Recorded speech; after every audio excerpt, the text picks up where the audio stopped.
بچه من 11 ایول از خونه ساعت 4 از قزاقستان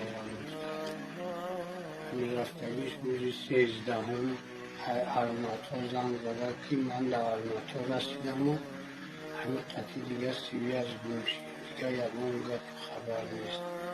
از همه برادرها خواهش میکنم بخصوص برادرهایی که در قزاقستان هستند همین فرزند ما رو در کجای دیدین یا شنیدین یا میدونین در کجا هست در همین نمره اسما التماس میکنم زنگ بزنه. من پدرش، نام من حسن، فرزند من نامش عبدالله نازیموف احمد حسن میچه پاتگومنتش احمد نستگی حیثل عبدالله شکر اگه مشاکه ما اینوهیه وحده میشیم.